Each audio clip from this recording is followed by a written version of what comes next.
The hum of the suburban Houston neighborhood faded into the background as I stepped into my parents' single-family home for New Year's dinner, the faint smell of cedar wreaths and roasted turkey wrapping around me. For 5 straight years, this annual gathering had been my personal tradition of sacrifice. I was 30-year-old Avery Carter, a senior financial analyst at a downtown Houston investment firm, pulling a solid 6-figure salary after years of overtime, skipped weekend getaways, and intentional frugal living. Every bonus, every raise, every extra hour I logged at work had never gone into luxury splurges for myself. It had gone to propping up my family's fragile, unearned comfort. My younger sister, 28-year-old Lila Bennett, was a full-time stay-at-home mom to 2 young kids, a 7-year-old daughter and a 5-year-old son. Her husband worked inconsistent construction jobs, his hours fluctuating with the weather and local project demand, leaving their household income unstable month to month. They never built savings, never stuck to a budget, and never denied themselves small luxuries, fully relying on me to cover every financial gap that opened up. I'd covered their monthly grocery bills, their children's school supply fees, routine pediatric copays, and even a large portion of their suburban mortgage payment for half a decade. I'd never asked for gratitude, never demanded repayment, never even mentioned the thousands of dollars I'd poured into their lives. I'd always believed families showed up for each other, no questions asked. That New Year's night, surrounded by clinking wine glasses, kids' giggles, and my parents' quiet, complacent smiles, every quiet sacrifice I'd made was redefined as an obligation. The room fell still. The second Lila set her silverware down, leaning back in her dining chair with a lazy, entitled confidence that made my stomach drop. She didn't sound thankful, or overwhelmed, or even slightly apologetic. She sounded like she was stating a universal fact that no one could possibly argue with. Your support now covers my kids and my household. Simple as that. I froze mid-bite, my fork hovering over my plate. All those late nights at the office, all the vacations I'd canceled, all the new furniture and nice apartments I'd delayed for myself, none of it mattered to them. To Lila, my hard-earned income was just a built-in safety net, a permanent resource she was entitled to by virtue of being my sister. Before I could gather my thoughts, before I could explain that my help was voluntary and never a lifelong contract, my father, Thomas Carter, nodded firmly from the head of the table. His voice was cold, final, and unyielding. No trace of warmth for the daughter who'd spent years bailing out his younger child. If you disagree, the door's right there. The ultimatum hung thick in the air, crushing every last bit of the fake peace we'd maintained for years. I'd always thought my parents saw me as their daughter, not a financial tool. I'd thought they recognized my kindness, my restraint, my endless willingness to lift Lila up. But in that moment, it was crystal clear. I was only valuable to them for the money I could provide. If I refused to keep sacrificing my future for my sister's present comfort, I was no longer welcome in my own family's home. I didn't raise my voice, didn't shed a tear, didn't beg for the fairness I'd always deserved. I slowly set my fork down, pushed my wooden dining chair back against the carpet, and locked eyes with every single person at that table. My passive, complicit mother, my ungrateful sister, my ruthless father. Perfect. I'm gone, and you can start paying your own mortgage. Simple as that. Shock flashed across their faces, wide and unmasked. They'd spent so long taking my generosity for granted that they'd never once considered I might finally choose myself. I grabbed my wool coat off the entryway hook, the sound of my shoes clicking against the hardwood floor cutting through their stunned silence, and walked straight out the front door without a single backward glance. I slid into my car,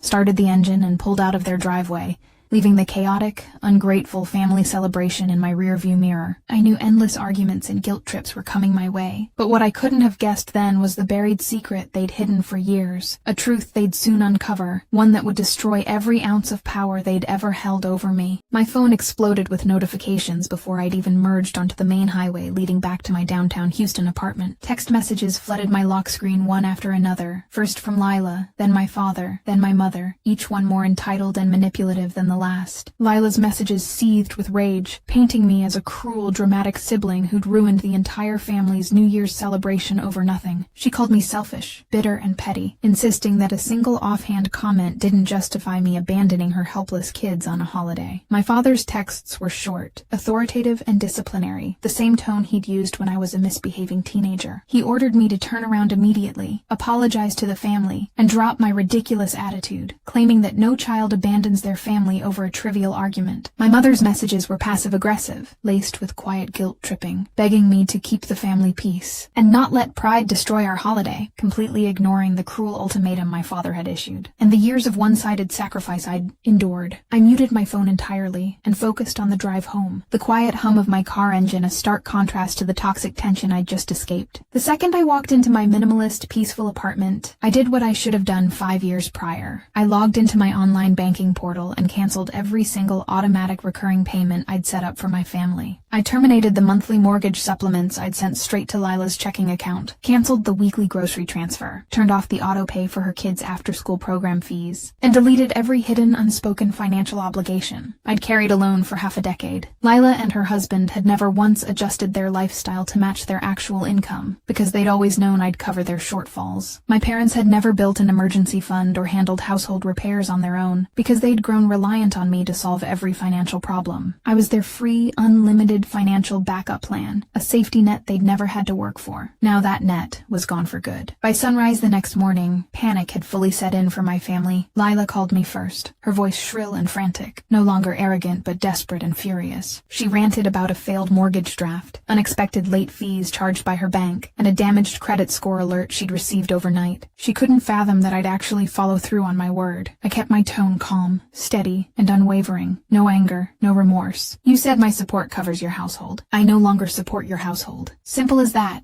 That's not fair, she shrieked down the line. You make so much more money than us. You can easily afford to keep helping. I can afford it, I confirmed plainly, but I no longer choose to. Your household expenses are your responsibility, not mine. I've carried your family for 5 years. That ends today. She sputtered helplessly, unable to process my refusal. In her mind, my higher salary was collective family property, and I was obligated to share every bit of my success with her, no matter the cost to me. My father called minutes later, his voice sharp and accusatory, scolding me for punishing innocent children to prove a pointless point. He lectured me on family sacrifice, claiming that loyalty meant endless giving with no expectation of anything in return. I finally spoke the truth none of them had ever wanted to hear, explaining that family sacrifice only works if it's mutual. For 5 years, I'd been the only one sacrificing. My time, my money, my dreams, my financial stability, while they'd only ever taken. The second I stopped giving, I became the villain. He hung up on me in pure rage, convinced he could bully me back into compliance. Over the next 2 days,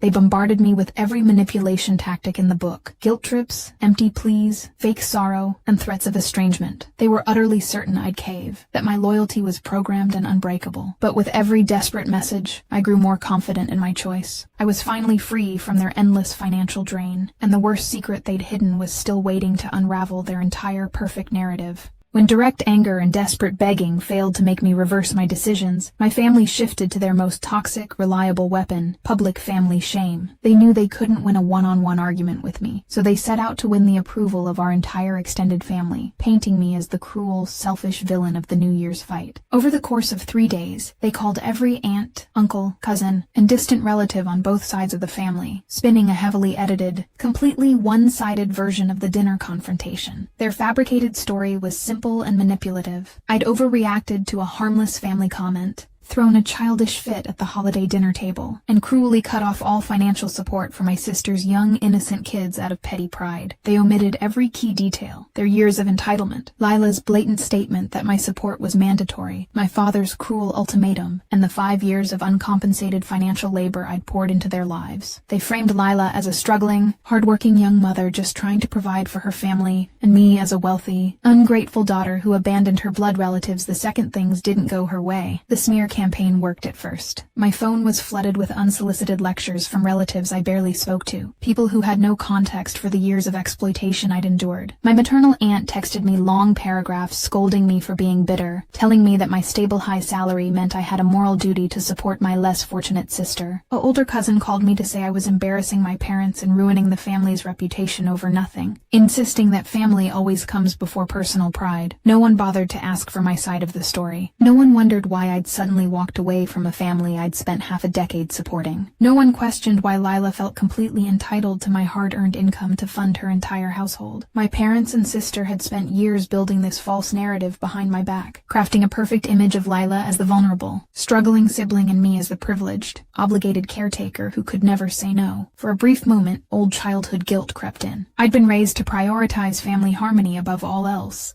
to be the calm, agreeable, good daughter who never rocked the boat, never caused conflict, never put her own needs first. But I quickly pushed that guilt aside. Harmony built on one-sided sacrifice isn't peace, it's exploitation, and I was done participating in it. I spent an evening compiling irrefutable proof of my years of generosity. I pulled bank statements, transfer screenshots, automated payment records, receipts for school clothes, medical bills, grocery runs, and mortgage supplements dating back 5 full years. I organized every transaction into a clear timeline, documenting exactly how much I'd given, how regularly I'd given it, and how completely I'd covered Lila's entire household expenses with zero support or gratitude from anyone else in the family. Once my evidence folder was complete, I posted the full, unfiltered truth in our large family group chat, laying out every detail plainly and calmly. I explained that I'd voluntarily supported Lila's family for 5 years, that my family had publicly declared my support a mandatory obligation at New Year's dinner, and that my father had given me an ultimatum to either keep sacrificing or leave the family entirely. I stated clearly that I'd chosen to leave and end my unappreciated financial labor. The group chat went completely silent for hours. Slowly but surely, private apology messages started rolling in from relatives. Many admitted they'd always suspected something was off, that my family relied on me far too heavily, and that I'd never received the gratitude or respect I deserved. The public tide of judgment shifted completely, and my family's carefully constructed innocent narrative crumbled in front of everyone. Cornered, embarrassed, and desperate to regain control, Lila and my father lashed out harder than ever. Lila sent vicious, hateful texts accusing me of ruining the family's reputation for no reason,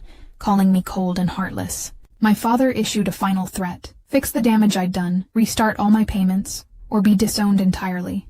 I stared at their messages and felt absolutely nothing. No fear, no guilt, no regret. They thought threatening to cut me off from the family would break me, but they had no idea I'd already emotionally cut them off long before that New Year's night. And the biggest secret of all was still buried, waiting to destroy every last bit of their power over my life. With public shame and online guilt-tripping failing to bend my resolve, my family escalated to aggressive, in-person pressure, determined to force me back into my lifelong role as their financial caretaker. 3 evenings after the New Year's confrontation, I was finishing up a work-from-home presentation in my apartment when my building's doorbell camera alerted me to visitors. I pulled up the feed and saw Lila standing in my lobby with both of her young kids in tow, her posture stiff and her expression ready to perform victimhood for anyone who would watch. I knew exactly what she was doing. She'd brought her children to my upscale downtown apartment building to stage a public scene, hoping that the sight of a desperate mother and upset kids would make me cave to her demands. She planned to make me look cruel and unfeeling in front of my building's neighbors and staff, using her children as emotional pawns to manipulate me into restarting my mortgage payments. I slipped on my shoes and headed down to the lobby, calm and unshaken, prepared for her performance. The second I stepped into the open foyer, Lila raised her voice loud enough for nearby residents to overhear,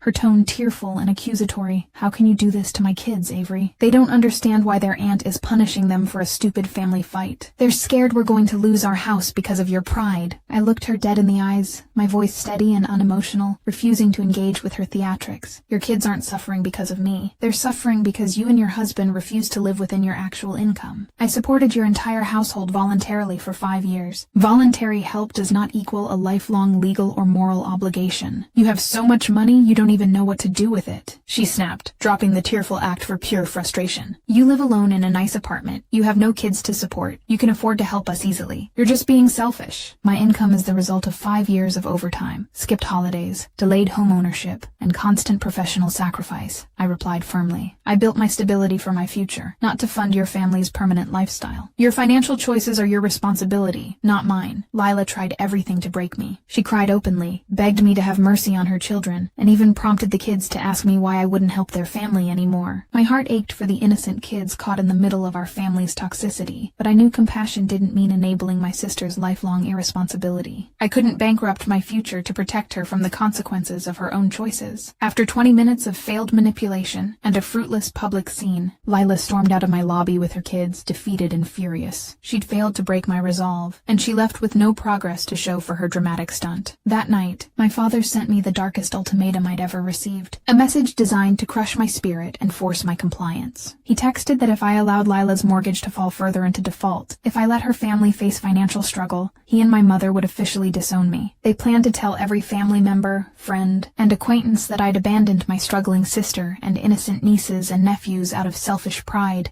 destroying my reputation entirely. It was unfiltered social blackmail, submit to lifelong servitude, or face complete social ruin. For the first time in my adult life, I didn't flinch at his threat. I simply replied that they were free to disown me if they chose, because I had no interest in maintaining a family that only loved my money, not me as a person. My reply stunned them silent. They'd never seen me defiant, never seen me unafraid of losing their approval, never seen me choose myself over their endless demands. As their threats grew more frantic and desperate, I could feel the long-buried family secret creeping closer to the surface. The real reason they'd always insisted my support was mandatory, the hidden leverage they'd held over me for years, was finally about to come to light, and it would change everything. In the weeks following the New Year's dinner fight, the real-world consequences of my financial withdrawal began stacking up rapidly for Lila's household, and the perfect victim narrative my family had curated for years finally began to crumble. Without my monthly mortgage supplements covering nearly half her housing payment, her mortgage drafts failed consistently every billing cycle. Late fees accrued rapidly, her credit score plummeted, and bank alerts flooded her phone with warnings of potential default proceedings if she didn't catch up on her payments quickly. For the first time in nearly half a decade, Lila was forced to live within the limits of her and her husband's actual combined income. She had to cut every frivolous luxury she'd grown accustomed to. Weekly restaurant dinners, premium streaming subscriptions, new clothing for the kids every month, and spontaneous shopping trips. She was forced to create a real budget, track every expense, and prioritize essential bills over non-essential splurges, a basic life skill she'd never needed to learn because I'd always covered her excess spending instead of taking accountability for her poor financial choices or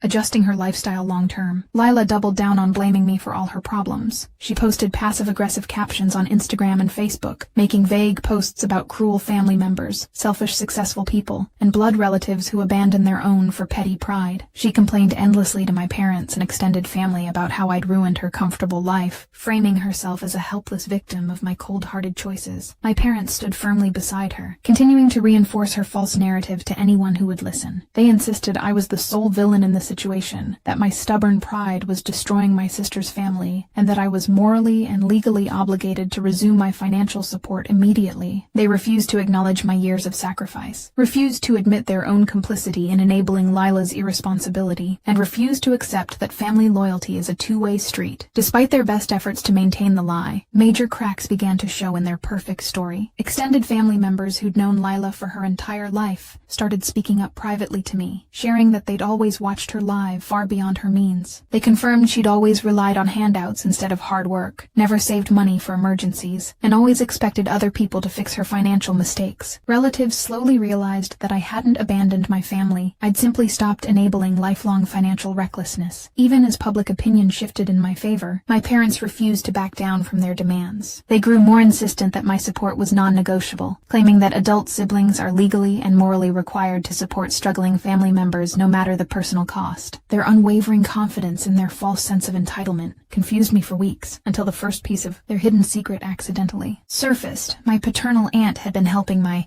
parents sort through old household paperwork and property files in their garage, organizing decades of old documents while they cleaned out storage space. While sorting through a stack of real estate papers, she stumbled across the original mortgage agreement for Lila's suburban family home, the house I'd been partially funding for years. Curious, she flipped through the fine print and froze when she saw a name listed as a co-signer on the loan. Mine, Avery Carter. She called me immediately, her voice shocked and confused as she explained what she'd found. I stood frozen in my apartment kitchen, my mind racing as I processed the news. I had never signed a single piece of paperwork for Lila's house. I had never agreed to co-sign any mortgage loan for her. I had never even been informed that my name was attached to her property in any capacity. In that instant, every confusing, manipulative choice my family had ever made clicked into place. This was the hidden leverage they'd held over me all along. My hands shook slightly as I grabbed my keys and headed straight for my parents' house, my mind reeling with the weight of what I'd just discovered. For years, I'd dismissed their endless, non-negotiable demands for financial support as toxic family entitlement, a warped sense of loyalty that made them believe I owed my sister everything. But I now realized the truth was far worse than simple selfishness. It was premeditated, calculated financial fraud. My family hadn't just guilt-tripped me into supporting Lila out of family favor. They'd illegally tied my credit score, my financial history, and my entire adult future to my sister's mortgage without my knowledge or consent. They'd hidden this massive secret for years, using the hidden legal trap to manipulate me into continuous payments, all to protect my own credit from ruin. Every time time they'd said my support was mandatory, every ultimatum they'd issued, every guilt trip they'd laid on me had been rooted in a fraudulent scheme they'd engineered behind my back. When I arrived at my parents' home, they greeted me with defensive annoyance, assuming I'd come to apologize for my behavior and restart my payments. They tensed up the second I pulled the original mortgage document out of my bag and laid it flat on their dining room table, the cosigner section with my name circled clearly in black ink. All the color drained from my father and mother's faces in an instant. The confident, authoritative demeanor my father had carried for years vanished completely, replaced with pure panic and guilt. They knew I'd found their secret, that their years-long scheme was finally exposed. "Explain this," I said firmly, my voice steady despite the storm of anger and betrayal swirling inside me. "I never signed this document. I never agreed to co-sign Lila's mortgage. I never knew my name was on this loan. How is this possible?" My father immediately attempted to deflect and justify his actions, scrambling to minimize the severity of his fraud. "It was a family favor, Avery. Lila and her husband couldn't qualify for a mortgage on their own back then. You had perfect credit and a stable job. We knew you'd agree if we asked, so we handled the paperwork to save everyone hassle." "You didn't ask me," I shot back sharply, my frustration boiling over. "You forged my signature. You illegally attached my financial future to her household debt without a single word to me. Then you spent 5 years manipulating me into paying her mortgage, knowing if I stopped, my credit would be destroyed through no fault of my own." Lila burst into tears the second she realized the lie was fully exposed, instantly falling back into her victim routine. She claimed she'd had no knowledge of the forged paperwork, insisting that our parents had handled all the real estate legalities, and she'd never known my name was on her loan. But I saw right through her act. While she may not have forged the signature herself, she'd spent 5 years happily benefiting from my forced payments, never questioning why my support was treated as a non-negotiable legal duty instead of voluntary kindness. I finally understood their entire master plan. Years ago, they'd known Lila's low income and her husband's inconsistent work history would never qualify them for a decent suburban mortgage. They'd seen my growing career, my flawless credit, and my stable income, and they'd devised a scheme to trap me legally into supporting Lila's household permanently. They'd forged my signature on the mortgage papers, hidden the truth from me entirely, and spent every subsequent year emotionally blackmailing me into paying to protect my own financial reputation. That cruel New Year's ultimatum hadn't just been a petty family argument. It had been their final power play, an attempt to lock me into lifelong servitude by forcing me to accept my role as my sister's permanent financial sponsor, all while holding my credit score hostage. The family I'd loved, trusted, and sacrificed everything for had spent years secretly sabotaging my future to secure a comfortable life for my sister. The second the forged mortgage secret came out, every layer of my family's manipulative scheme began to unravel rapidly, leaving them panicked and desperate to save themselves. I wasted no time taking action to protect myself, immediately hiring a Houston-based real estate attorney and a forensic document specialist to officially investigate the fraudulent signature on Lila's mortgage paperwork. Within 3 business days, my legal team provided official, verified confirmation. The signature listed as mine on the mortgage cosign documents was unequivocally forged. It did not match my legal signature on file with the state, lacked my official consent,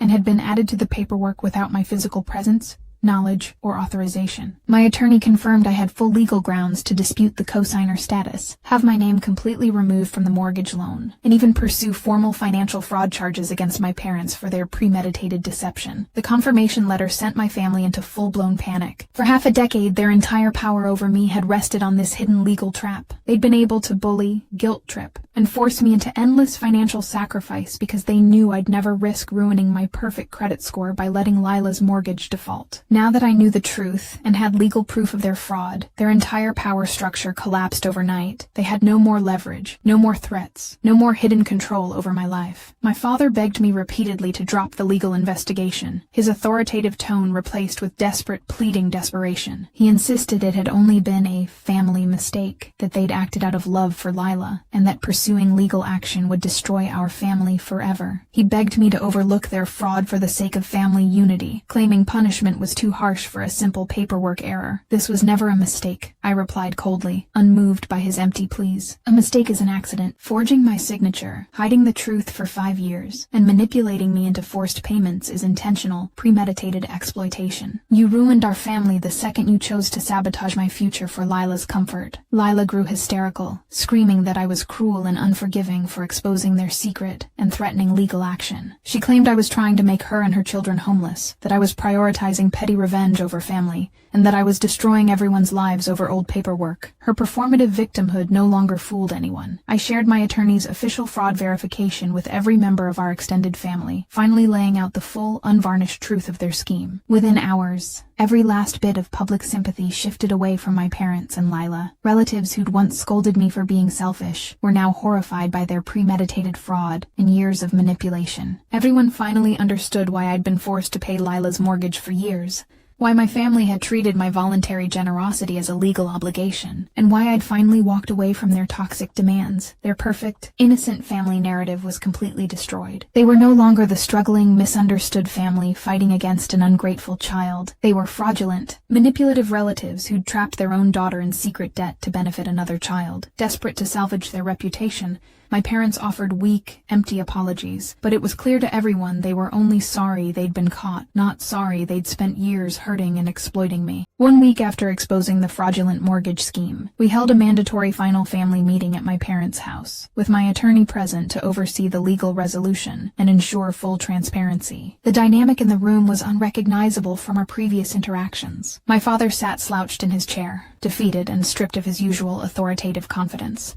My mother sat silently beside him, her face pale and guilt-ridden. Lila sat in the corner, red-eyed and bitter, no longer bold, entitled, or quick to shift blame. They all knew their years of manipulation and control were officially over. My attorney laid out the full legal reality, plainly and clearly, for everyone in the room, leaving no room for argument or denial. The forged signature legally invalidated my entire co-signer status on Lila's mortgage. I would be officially and permanently removed from the loan with 0 credit damage, 0 financial penalties, and 0 residual legal ties to Lila's property. All past due late fees, current outstanding balances, and future monthly mortgage payments would fall solely on Lila and her husband. Every financial consequence of their choices was now exclusively their responsibility. My parents sat frozen, absorbing the final loss of their power. They could no longer threaten to ruin my credit, no longer force me into monthly payments, no longer trap me in lifelong servitude to fix Lila's financial mistakes. Every threat they'd ever held over my head was completely meaningless. In a last-ditch effort to regain some control, my father made one final desperate plea. "Can't you just help her a little longer, Avery? Just until she gets back on her feet? She can't handle this alone, and the kids will suffer." I shook my head firmly, my resolve unshakable. I helped her for 5 years. I covered her mortgage, her groceries, her kids' expenses, and every financial gap in her life for half a decade. You repaid that kindness with fraud, lies, and blackmail. I'm done sacrificing my life for yours. Lila spoke up quietly for the first time since the secret was exposed,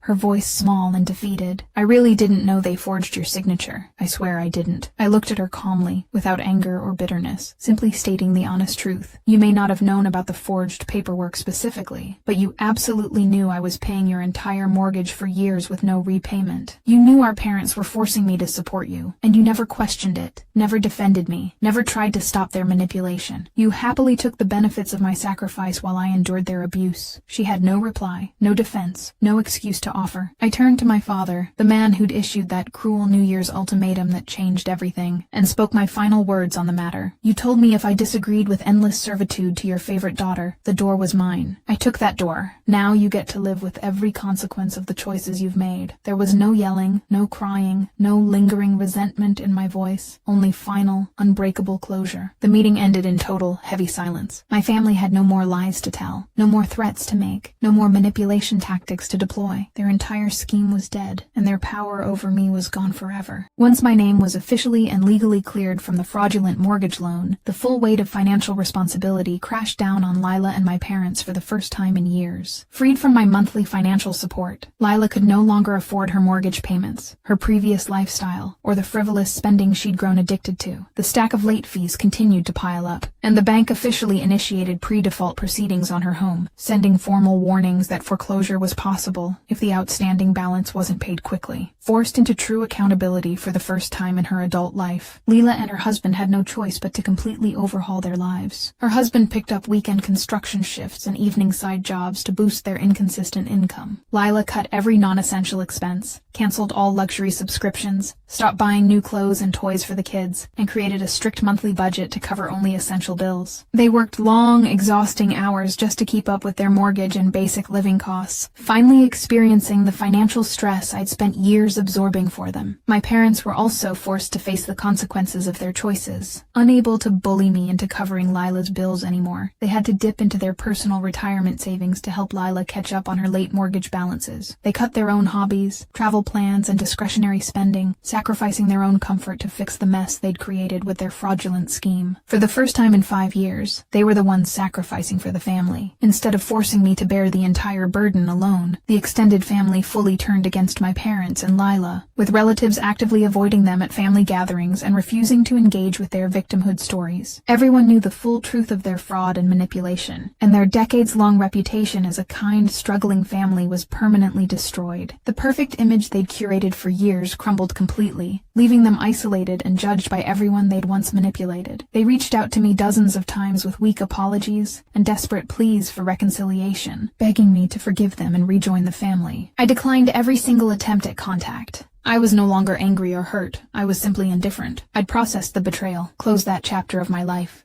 and had no desire to reintroduce their toxicity into my new life. While their lives fell into chaos and financial stress, mine flourished for the first time in my adult life. Freed from the monthly financial drain of supporting Lila's household, I accelerated my savings plan, invested heavily in my retirement account, and began saving for my own first home purchase. My credit score remained flawless, my mental health improved drastically, and I no longer carried the heavy weight of my family's poor choices on my shoulders. I'd finally broken free from their endless exploitation, and the peace I felt was irreplaceable. Several months after the explosive New Year's dinner and the collapse of my family's fraudulent scheme, the dust finally settled on every broken relationship and unresolved conflict. Lila managed to scrape together enough money through relentless hard work and strict budgeting to catch up on her late mortgage payments, saving her home from foreclosure. The experience permanently stripped her of her entitled attitude. She no longer expected others to bail her out of her financial mistakes, learned to value hard-earned income, and finally understood that stability comes from personal responsibility, not relying on the sacrifice of others. My parents were quiet and humbled after the entire ordeal. They lost their ability to manipulate and control me, lost their perfect family reputation, and lost the unearned comfort they'd enjoyed for years at my expense.